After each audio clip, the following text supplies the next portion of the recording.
que acepte usted la base, ¿sí? Muy bien, vamos a ver entonces en esta noche la primera parte del significado de las llagas de Cristo. Lo primero que nosotros debemos tener claro es que fue un acto de amor, ¿cierto? La cruz es el mayor acto de amor que ha existido. Y le pido que usted entienda en esta noche que fue por usted. El Señor fue a la cruz por usted, por amor a usted. Él siendo Dios, no tenía ninguna necesidad para él de ir a la cruz y hacer tal sacrificio. Pero resulta que desde el principio él quería recuperar su más grande obra. Efesios nos llama la obra maestra de Dios y nos le habíamos perdido. Entonces, empecemos por aquí. Es un acto de amor, ¿cierto? Lo llevó a la cruz, lo llevó a la muerte, el darnos vida eterna, el salvarnos para él. Dice en Juan 3:16, justamente acerca de este amor, y dice, pues Dios amó tanto al mundo que dio a su único hijo para que todo el que crea en él no se pierda, sino que tenga vida eterna. ¿Quién es merecedor de este amor? ¿A quién se aplica la obra maravillosa de la cruz? A aquellos que creen. Mire esto, no es por obras, no es porque usted sea bueno o porque usted tenga mucho, es porque usted cree en él y decide aceptar y apropiarse de esta obra que ya está consumada para usted. Es decir, que es un acto de fe. Su propósito es que nadie se pierda. Él fue a la cruz por toda la humanidad, pero solo aquellos que le aceptamos por fe y no por vista, entonces somos salvos, aceptamos esa salvación, tomamos esa llave de la vida eterna. ¿Qué es fe? Fe es creer sin ver, ¿cierto? Es la certeza de lo que se espera y la convicción de lo que no se ve, nos dice Hebreos 11:1. Quiere decir que sin verlo, yo creo en él y sobre todo le creo a él. La gente espera ver y busca ver, por eso es que hay gente que toma en religiosidad algunos artículos, ¿no es cierto? De pronto santos, de pronto cosas que puedan tocar, que puedan ver, ¿cierto? Pero el ver, el creer en aquello que yo veo, no es fe. Eso simplemente es creer en lo que yo estoy viendo, ¿no es cierto? Entonces es esperar en Cristo aún sin verlo. Es que usted tenga la certeza que cada una de las promesas de la Biblia son para usted, aunque usted todavía vea un panorama totalmente negro. Como siempre le insisto, es no vivir asustados por la realidad, sino confiados en la verdad, ¿no es cierto? Eso es creer. Entonces, Juan 3:16 nos dice que fue por amor a usted, por amor a mí, por amor. Nosotros tenemos un diseño original perfecto. Fuimos creados a su imagen y semejanza, sin enfermedad, sin muerte y con el único propósito de glorificarle a él. Eso es, ¿no es cierto? Es decir, usted no ve en la Biblia acerca de la gripe de Jesucristo, ¿cierto? Usted no ve que él decía mi gastritis, mi diabetes y todas esas formas erradas en las que nosotras nos apropiamos de una enfermedad que no nos fue dada por él. Ese no es su diseño. La enfermedad no es de Dios. Usted fue hecho a imagen y semejanza de un Dios que ya venció la enfermedad y venció la muerte y no existe tal cosa en él. Es decir, es un Dios poderoso, omnipotente, omnipresente, ¿cierto? Y nos creó a su imagen y semejanza. Pero, ¿qué pasó entonces? Y esto que suena muy lindo, ¿no es cierto? Nuestro diseño, pero ¿por qué entonces vivimos todo lo contrario? Lo vivimos porque el hombre le entregó al diablo en el Edén, allí en el primer pecado, en el pecado original, le entregó el dominio al diablo y le dijo, entonces usted ahora sí tiene algún derecho en mi vida. Le otorgó el poder. Usted le otorga el poder y abre la puerta al enemigo en el momento en que usted decide vivir en pecado y no en la santidad de Dios. ¿Cuál es su diseño? Ahí está en Génesis 1 del 26 al 27. Dice, y dijo, hagamos. Le pido que note hagamos, ¿cierto? Está hablando en plural. ¿Quiénes estaban allí? Desde allí ya estaban el Padre, el Hijo y el Espíritu Santo, ¿cierto? Desde allí ya estaban, desde la creación. Dice, hagamos al ser humano a nuestra imagen y semejanza. Recuerde usted que es un único Dios verdadero en 3 personas, Padre, Hijo y Espíritu Santo. ¿Y qué le dio a ese hombre? Mire qué importante, dice que tenga dominio. A usted y a mí nos dio dominio sobre la creación entera. ¿Qué es dominio? ¿Es poder? ¿Será poder? ¿Será el derecho a destruirla como lo hemos venido haciendo? No, todo lo contrario. Es autoridad, que significa responsabilidad de cuidar. Entonces nos confió a usted y a mí como seres hechos a su imagen y semejanza, una creación para que usted y yo la cuidemos con responsabilidad y algún día respondamos delante de él por lo que hemos hecho. Mire sobre lo que nos dio dominio, es decir, responsabilidad. Autoridad, que significa responsabilidad. Mire sobre todo, dice sobre los peces del mar, sobre las aves del cielo, sobre los animales domésticos, sobre los animales salvajes y sobre todos los reptiles que se arrastran sobre el suelo. Y Dios creó al ser humano a su imagen. Lo creó a imagen de Dios. Hombre y mujer los creó. Nos dio responsabilidad, ¿no es cierto? Y aquí está muy claro. Mire cómo nos creó, como hombre y mujer, ¿cierto? Él creó 2 únicos géneros y nos dio responsabilidad sobre todo lo demás. Es decir, él ama toda la creación. Cuando usted, por ejemplo, maltrata a un animalito, está maltratando la obra de Dios y está ejerciendo un mal dominio sobre aquello que le fue encargado. Cuidado con eso. Aún a los animalitos debemos tratarlos bien porque es la obra amada de Dios. Pero a usted y a mí nos hizo además a su imagen y semejanza y nos entregó dominio. ¿Verdad? Entonces su plan era que usted y yo viviéramos así, señoreando sobre aquello que nos había encargado, cuidándolo con responsabilidad y viviendo tranquilos, sin enfermedad y sin muerte, glorificándole en todo a él. Pero vino Adán y le entregó la llave de esta creación maravillosa. Y entonces fuimos apartados de Dios por el pecado. ¿Por qué? ¿Por qué apartados de Dios? Porque Dios es santo. Y Dios no puede contradecirse a sí mismo y vivir en medio de algo que no sea santo.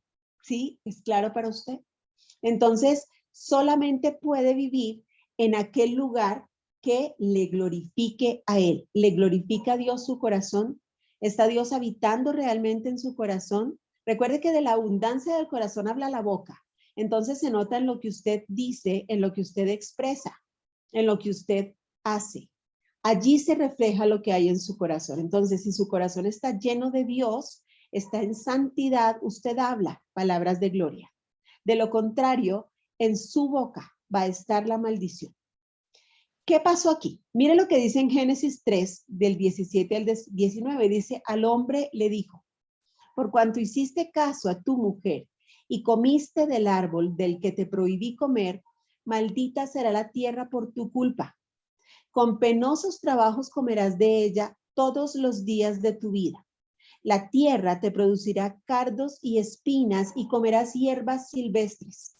Te ganarás el pan con el sudor de tu frente y hasta que vuelvas a la misma tierra de la cual fuiste sacado, porque polvo eres y al polvo volverás. ¿Se da cuenta que aquí se fundó la muerte? No existía. Es decir, que la enfermedad y la muerte son una consecuencia del pecado, de alejarse de Dios. No existe ese argumento que porque si Dios es bueno hay tanta maldad, justamente porque se aparta el hombre de Dios y se somete al enemigo y entonces empieza a actuar de acuerdo a lo que su Señor le dice. Por eso hay maldad. Dentro del plan perfecto de Dios eso no existe, pero el hombre como consecuencia de su pecado fundó la muerte. ¿Qué pasó con Adán? Él era la cabeza de esa creación y su primer pecado fue dejar a su mujer sola, no cubrirla con su autoridad. El primer pecado de Eva fue no cubrirse con su autoridad y actuar sin consultarle a él. El sujetarnos a nuestra autoridad no es ser dominadas, tampoco, muchísimo menos, es aceptar maltrato, es cubrirnos con aquel que tiene la responsabilidad de protegernos y de guiarnos. Después de eso, entonces, violaron la única regla que había, que era no comer del árbol del bien y del mal. Les dice que era un fruto, ¿no es cierto? Realmente la Biblia no nos dice que era una manzana, solo dice que era un fruto. Hemos asumido que era una manzana. Entonces, se dejó engañar del diablo. Ojo, solo darle oído al diablo ya era pecado. ¿Le está dando usted oído al enemigo? ¿Oye usted engaños del enemigo?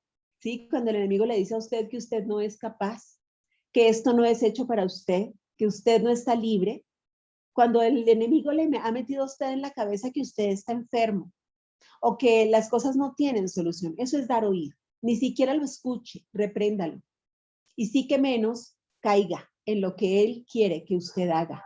Porque el segundo pecado entonces fue caer en la tentación que le puso. Ella pudo haber dicho que no, ¿cierto? El enemigo pudo haberse presentado y decirle, no, señor, yo no voy a hacer algo que vaya en contra de mi Señor. Usted y yo estamos en un mundo que permanentemente nos tienta. De hecho, el enemigo está, dice la Biblia, como león rugiente buscando a quien devorar, buscando a quien le escucha y quien dice, sí, eso depende de usted. Es decir, que no es que es culpa del diablo, es que el diablo es puerco, dicen en mi tierra, ¿no es cierto? No, no, no. Yo decido decirle que sí. Y entonces vino maldición. ¿Fruto de qué? Del pecado. Y vino maldición no solamente sobre el hombre, sino también sobre la tierra. Aquí empezó el duro trabajo. La escasez tampoco es plan de Dios, pero empezó a haber escasez y la tierra dejó de dar fruto. La tierra también empezó a morir. Es decir, que al apartarnos nosotros de Dios por el pecado, también aquello que estaba bajo nuestro dominio empezó a morir. Es toda una consecuencia. Mire lo que hace la cabeza. La cabeza lleva aquello por lo que responde ante Dios a estar bien o a estar mal. Pero entonces desde ese momento el padre no dijo, no, estos ya ni modo, se perdieron. No, no, imposible. Él nos ama y nos creó para amarnos y para que nosotros le amemos a él. Y entonces ideó un plan, desde allí empezó a idear un plan para salvarnos, para rescatarnos y volvernos a él. Un plan maravilloso que el hijo ejecutó. ¿Y por qué lo ejecutó el hijo? Él hizo una muerte vicaria, es decir, una muerte sustituta, ¿cierto? Resulta que este pecado tenía que ser de alguna manera librado, limpiado, con un sacrificio, ¿cierto? Un sacrificio que tenía que ser de un cordero sin mancha ni pecado. Y solo Jesucristo cumplía esas condiciones. Es decir, nosotros con nuestra naturaleza pecaminosa éramos quienes merecíamos estar en esa cruz. Pero Él nos reemplazó, Él nos sustituyó, tomó nuestro lugar. Y fue allí porque solamente Él era sin mancha ni pecado. Me sustituyó. Dígale allí usted en su corazón, Señor, gracias porque me sustituiste. Gracias por la muerte vicaria. Gracias por tomar mi lugar. Empiece por allí, eso le hace libre. Reconozca y dé gracias porque el Señor tomó su lugar. Dígale, Señor, hoy reconozco que quien merecía estar en esa cruz era yo. ¿Sí? Era mi pecado el que tenía que estar allí y estuvo, pero a través de él. Él tomó todo nuestro pecado y lo llevó a la cruz para que usted y yo fuéramos justificados ante el Padre y reconciliados con él. Entonces fue el rescate y la reconciliación a través de Jesucristo, ¿verdad? Sí, fue la sangre derramada en la cruz la que tomó no solamente mi pecado personal, sino también mi iniquidad generacional, es decir, toda maldad y todo pecado de nuestros padres también fue llevado allí. El Señor ya los perdonó, ya nos libró de la iniquidad, de la maldad y el pecado. ¿Qué son estas tres palabritas que suenan iguales? La iniquidad, siempre les pongo como ejemplo, es como un terreno que nos heredaron nuestros padres, ¿cierto? Nos dieron un terrenito. Esa tierra depende si es buena, que es de pronto sometida al Señor, o es mala, sometida al enemigo. Eso me lo heredaron ellos a mí. Esa es la iniquidad. Y entonces resulta que en esa tierra crecen unos arbolitos y depende de la calidad de la tierra, ese arbolito es bueno o es malo. Si es malo, a eso se refiere con maldad. Es decir, es lo que empieza a crecer allí. Ese arbolito somos usted y yo. Y somos buenos o malos y traemos muchas cosas de nuestras generaciones. A veces ni siquiera nos alcanzamos a imaginar quiénes eran nuestros antepasados. De pronto averigüe usted, a veces yo hablo con mi madre acerca de nuestros antepasados y descubrimos una cantidad de cosas que no nos podemos imaginar y de pronto nos llevan a entender por qué nos comportamos así, por qué somos así.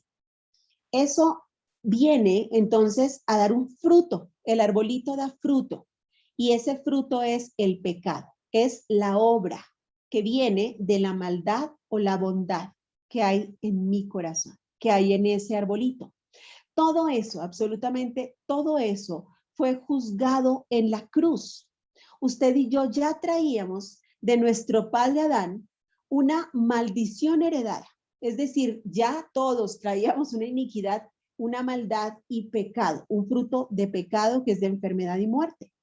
Pero dice aquí en Gálatas 3:13 que Cristo nos rescató de la maldición de la ley y al hacerse maldición por nosotros, pues está escrito, maldito todo el que es colgado en un madero.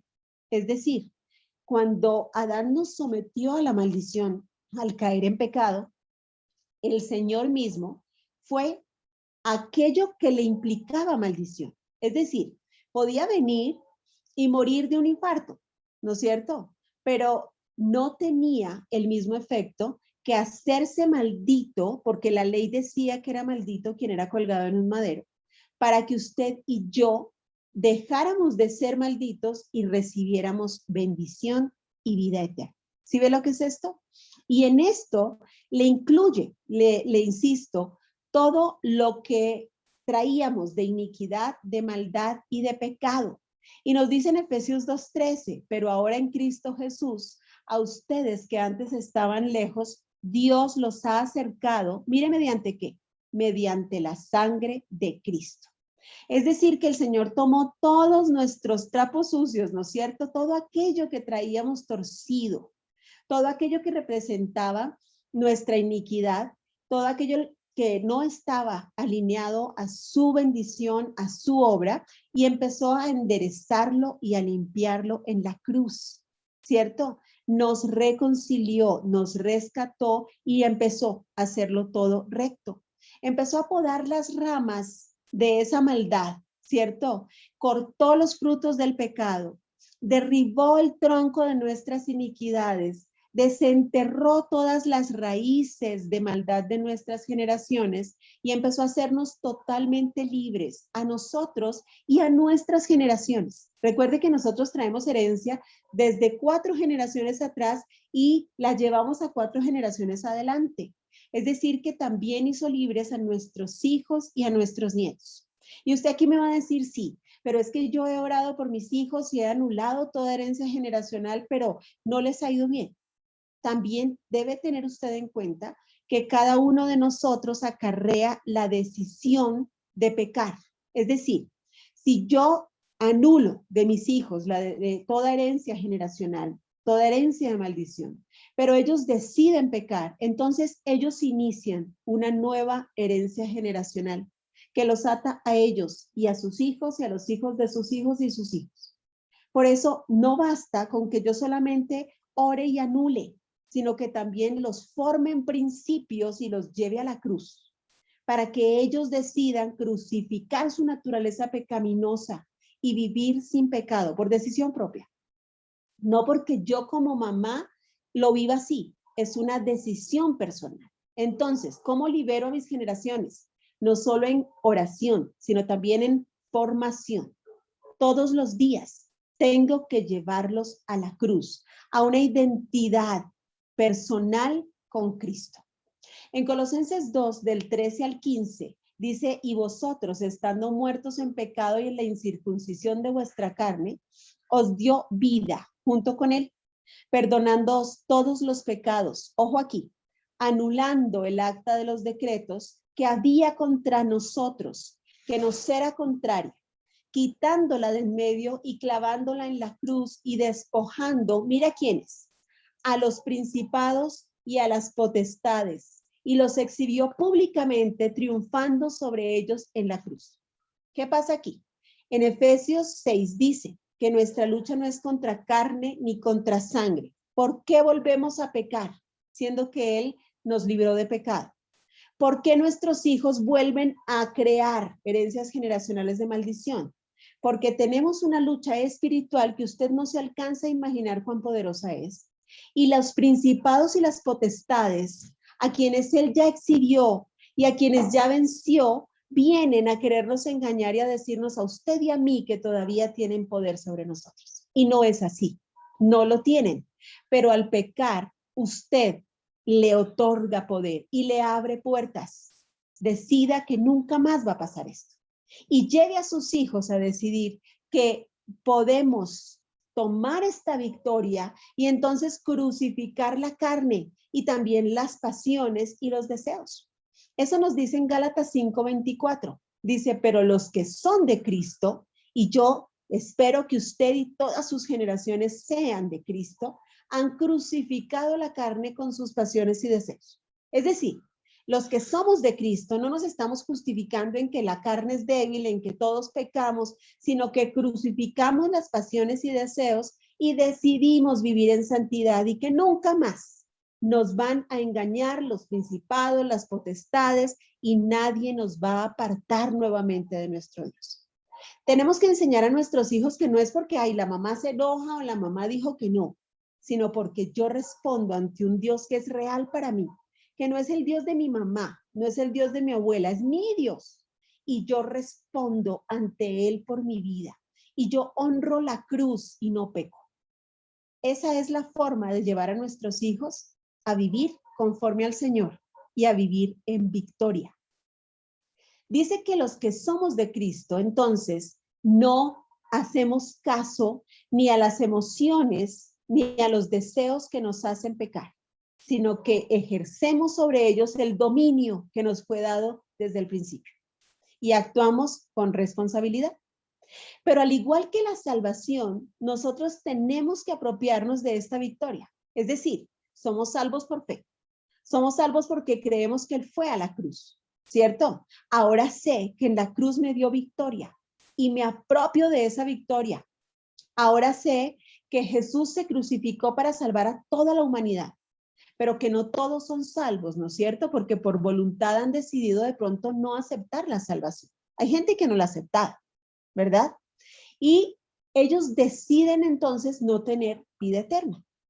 Lo mismo pasa con la iniquidad. Jesús ya venció su iniquidad, ya limpió su maldad, su iniquidad y su pecado, pero nosotros debemos específicamente entender esto y creerlo para que esa victoria se lleve a cabo en mí también.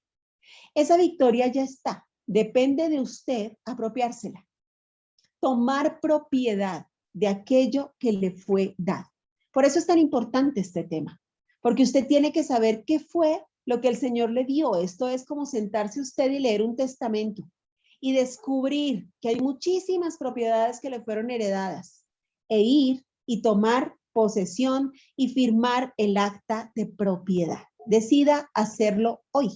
Decida que nunca más a usted le van a quitar su herencia de bendición, su herencia de victoria. Nos dice que la iniquidad entonces fue vencida en la cruz. En primera de Pedro 2:24 dice él mismo, él con mayúscula, él con tilde porque es una persona, ¿no es cierto? Que es nuestro Señor Jesucristo.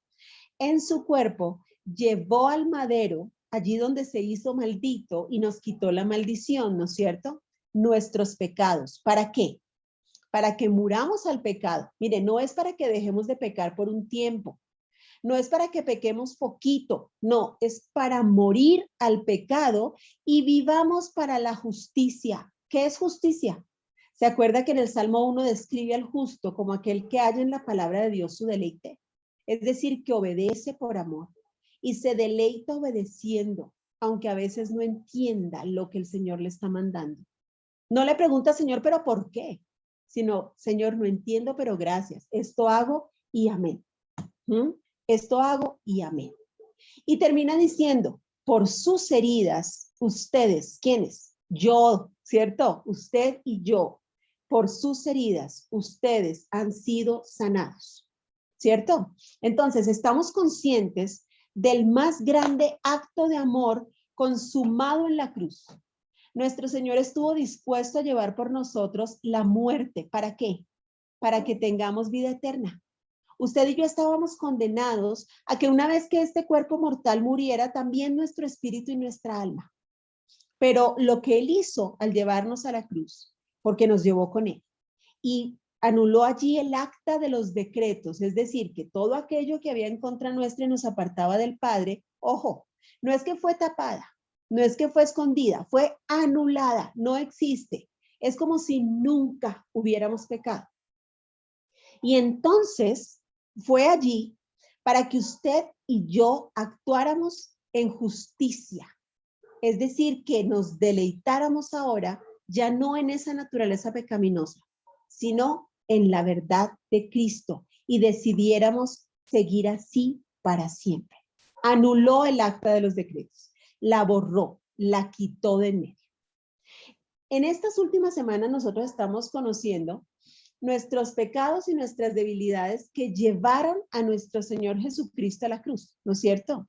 Y hemos estudiado también el poder de la restauración en cada área de nuestra vida a través de su amor. Hemos visto que el amor de Cristo viene y lo sana todo, lo libera todo. Entre eso, la enfermedad y la muerte a la que nos habíamos sometido.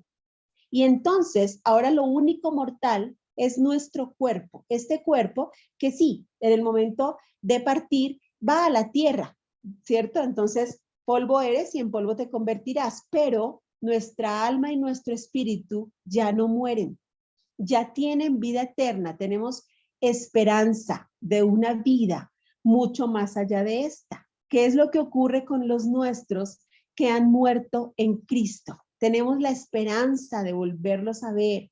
Sabemos que están en un lugar seguro, vivos en espíritu y alma, aunque su cuerpo ya no esté aquí entre nosotros. Eso es nuestro consuelo, ¿no es cierto? Ante algo que nunca estamos preparados a recibir, que es la muerte. Entonces, recibimos vida eterna. ¿Por qué? Por justicia, ¿cierto? Por justicia, por fe en Él. Y ojo, no es solamente creer en Dios, sino es también creerle a Dios. El amor de Dios nos restaura y restaura en cada área de nuestra vida. Este es un acto de amor que restauró nuestra identidad, nuestro diseño a imagen y semejanza. Y como vamos a empezar a estudiar acerca de las llagas, desde el Getsemaní hasta la cruz, es decir, desde donde empezó ese calvario hasta donde fue consumado y sobre todo hasta su resurrección, Él empezó a transformarnos paso a paso. Cada paso tuvo una transformación, cada paso renovó un área de nuestra vida, ¿sí? Y nos ha permitido entonces parecernos mucho más a Él. ¿Qué tanto se parece usted a su papá Dios? ¿Qué tanto lo refleja usted a Él? Tiene que notársele que usted es cristiano, y ser cristiano no es asistir a una iglesia cristiana, sino ser como Cristo. Siempre les pongo el ejemplo y les digo, a ver, a mí se me nota que soy colombiana, ¿no es cierto? Y se me nota, le preguntaba alguna vez al grupo de niños de la escuela dominical, les decía, bueno, ¿y por qué se me nota que soy colombiana? Y ellos decían, por el tono grave de su voz, por el acento, ¿cierto? Alguno más osado dijo por las caderas, es decir, se me nota que soy colombiana y se me tiene que notar. Igual se me tiene que notar que soy cristiana y tiene que decir la gente porque vive de manera íntegra, porque es portador de su amor, porque nos refleja su gracia, porque es justo, porque es amable, porque es bueno, porque es como Cristo es, porque se comporta como Cristo se comportaría. Tenemos que parecernos a Él en cómo pensamos, en cómo hablamos, en cómo solucionamos nuestros problemas, en cómo atravesamos nuestras aflicciones, pero sobre todo en cómo llevamos a cabo aquí en la tierra el propósito de Dios para nuestra vida.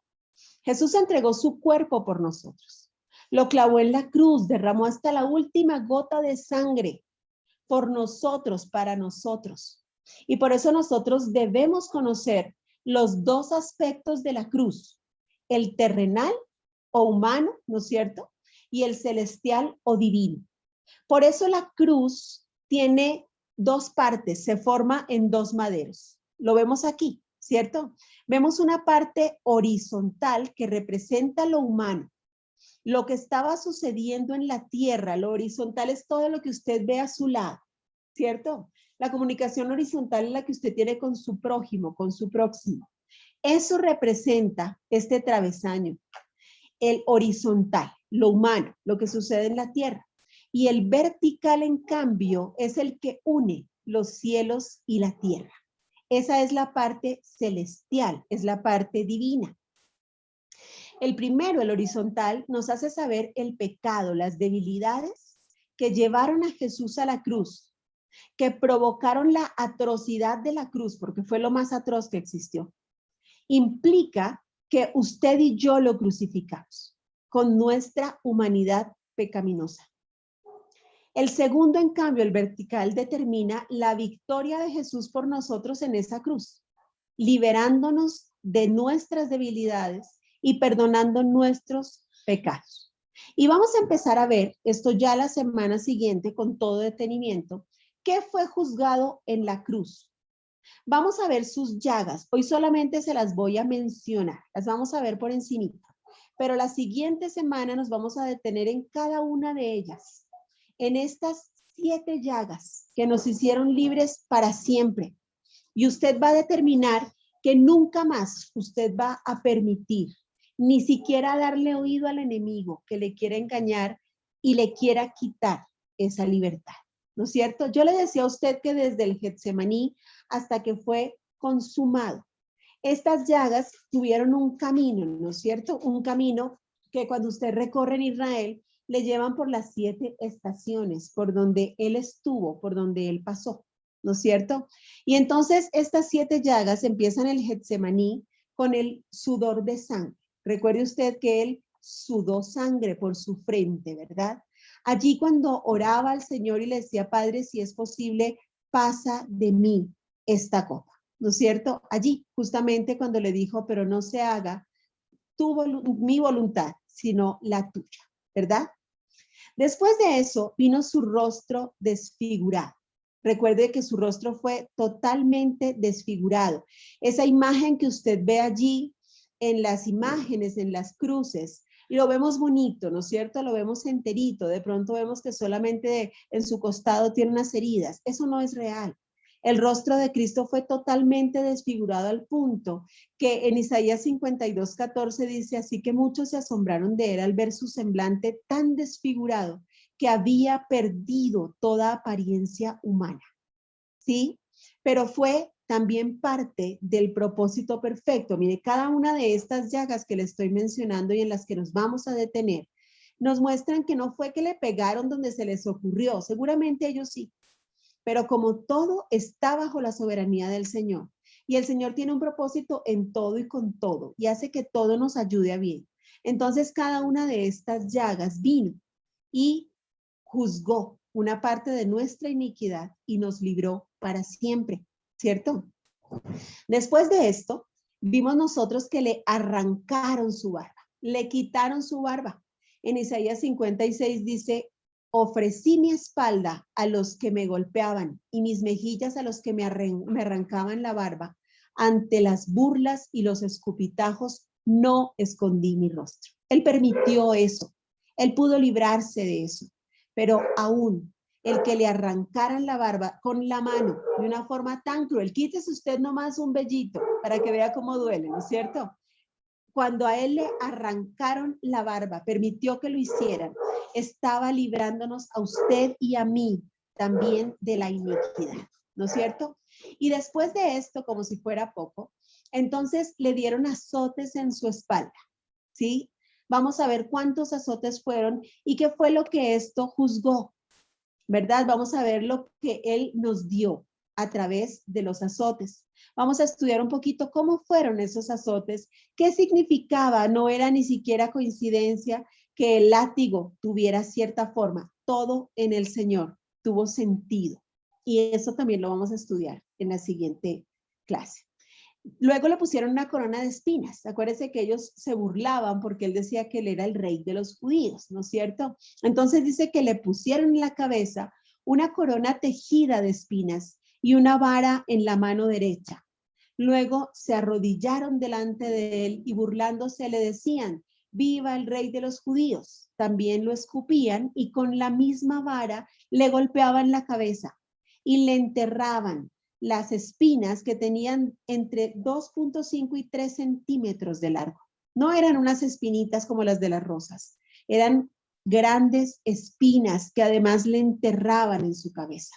Y esta corona de espinas también nos dio libertad a nosotros, nos dio bendición generacional. Después de esto, vemos nosotros que él fue traspasado en sus manos y en sus pies. ¿Cierto? Es lo que más conocemos, es la forma en que lo sostuvieron en la cruz. Pero recuerde que no fueron los clavos, fue el amor por usted y por mí. Pero esas manos y esos pies traspasados también tienen un significado profundo en su liberación y en la mía. Después de eso, dice que brotó sangre y agua de su costado. Y vamos a ver también qué significa, por qué muestra tan específicamente que fue sangre y agua. Y los dos tienen un significado maravilloso. Vamos a ver el significado del agua como tal, ¿no es cierto? Y el significado, por supuesto, de esa sangre gloriosa, de esa sangre que venía de un corazón que estalló, literalmente estalló por nuestro pecado. ¿Sí? ¿Usted sabía eso? El corazón del Señor Jesucristo estalló por el dolor que le causó el pecado suyo y mío, nuestro pecado. Vamos entonces a orar. Yo le pido que oremos con esto en mente y que usted ore para que el mismo Señor le hable y le revele cada una de estas llagas, cada una de estas áreas en las que el Señor le dio libertad. ¿Está usted realmente viviendo en libertad y en victoria como el Señor lo quiso? ¿Está usted sometido en cambio todavía a la naturaleza pecaminosa que Él ya venció? ¿Cómo estamos viviendo? Hoy le pido que ore sabiendo que esto es su decisión, que Él ya nos dio la libertad. Y cuando dice que por fe, por creer en Él y por creerle a Él, usted y yo recibimos vida eterna y por supuesto la libertad que ya nos dio, quiere decir que usted y yo decidimos. Nos fue dado un libre albedrío. ¿Qué ha decidido usted? No importa cuántos años usted esté en la iglesia, pero de pronto usted nunca se ha convertido. Tristemente las iglesias están llenas de gente que conoce todo esto en teoría, pero todavía no viven representando a Cristo a su imagen y semejanza. De pronto todavía son permisivos y ven pequeños pecados cuando realmente los pecados no tienen escala. Usted y yo estamos llamados a vivir en justicia total. No tenemos excusa. No hay medias tintas. Por eso él dice que ojalá fuéramos fríos o calientes. En otra versión dice hirviendo, porque a los tibios los vomito de mi boca. El tibio no representa a Jesucristo. Él no medio murió. Él murió y derramó hasta la última gota de su sangre por amor a usted y por amor a mí. Así que con esto en mente le pido que oremos, ore. Y le pido que durante toda esta semana tenga usted gran expectativa, sobre todo prepare su corazón.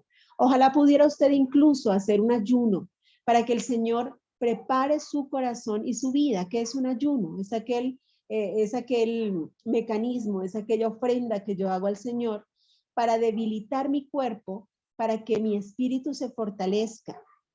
No es aguantar hambre, sino que en el momento en el que yo tomaría un alimento físico, más bien tomo un alimento espiritual y voy a orar y voy a alimentarme de la palabra del Señor.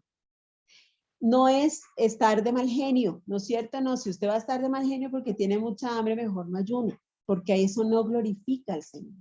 Al contrario, es decidir glorificar al Señor y hacer que mi espíritu se aquiete y reine el suyo. Le voy a invitar a orar entonces. Le pido que cerremos nuestros ojos y que el Señor mismo siga revelando esta palabra a nuestro corazón. Mi amado Señor Jesucristo, nuestra vida entera fue conmovida y fue transformada por tu sacrificio de amor. Gracias, Señor, porque desde el primer momento en el que Adán nos había apartado con su pecado, siendo nosotros sus generaciones, nos había apartado de ti, de tu amor, de tu plan perfecto, de tu diseño original maravilloso, sin enfermedad, sin muerte, sin escasez. Desde ese momento, Señor, tú ya empezaste a perdonarnos. ¿Ha experimentado usted el perdón del Señor? ¿O usted todavía permite la culpa en su vida? Le pido que en esta noche empiece renunciando a la culpa, que no es más que un engaño del enemigo. Renuncie a la culpa y empiece a apropiarse primero del perdón. Su primer plan era perdonarnos, liberarnos, para entonces reconciliarnos, rescatarnos y reconciliarnos a través de su amado Hijo. Señor Jesucristo, gracias porque desde el principio estuviste dispuesto aún a morir por nosotros. Tú no merecías esa muerte tan cruel. Tú no tenías sobre ti pecado, pero decidiste tomar la maldición que nosotros teníamos y llevarla a aquel madero sobre tu vida, para que nosotros vivamos en bendición, en victoria y tengamos vida eterna. Le pido que hoy hable allí con el Señor y se apropie usted de esa victoria maravillosa. ¿Sabe usted que el enemigo no tiene poder sobre usted? Que usted se lo otorga y abre las puertas de su vida, de su casa, de sus generaciones, en el momento en el que se aparta de la justicia y escucha siquiera la voz del enemigo. Si usted lo ha hecho y hay áreas en su vida en las que usted reconoce que ha estado esclavizado del pecado, pida perdón y dígale: Señor, perdóname porque he pisoteado la sangre derramada en la cruz al abrir nuevas herencias generacionales. He atado de nuevo mis generaciones al apartarme de la justicia, al creer, Señor, que soy humano y peco, que mi carne es débil cuando no. He sido fortalecido en ti, tengo victoria aún sobre el pecado y es mi decisión el mantenerme en justicia. Si esa es su decisión, dígaselo al Señor. Perdona mis actos de injusticia, perdona aquello que no te haya glorificado. Y desde hoy, Señor, y para siempre decido vivir en rectitud y en justicia, agradándote solo a ti. Hoy decido, Señor, el vivir en santidad, sobre todo cuando nadie me ve. Hoy decido, Padre, que todos mis actos, mis pensamientos, mis palabras, todas, Señor, te reflejarán a ti. Le pido con todo mi corazón, le suplico en mi amor de hermana en Cristo, que decida y que confiese en esta noche que usted es un hombre, una mujer de justicia. Declárese justo y decida vivir en justicia y en santidad. No permita más en su vida el resentimiento ni el dolor.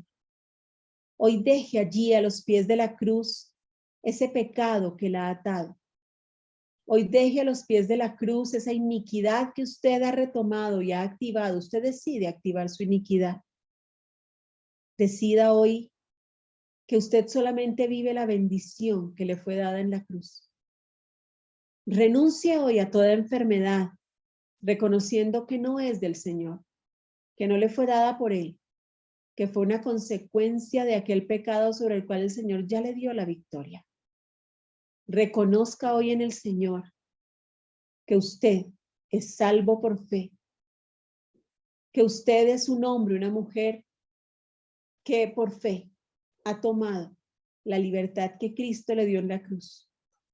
Y entonces decida vivir cada día para parecerse más y más a Él. Gracias, Señor. Gracias por tu obra. Gracias por tu amor. Gracias por tu presencia.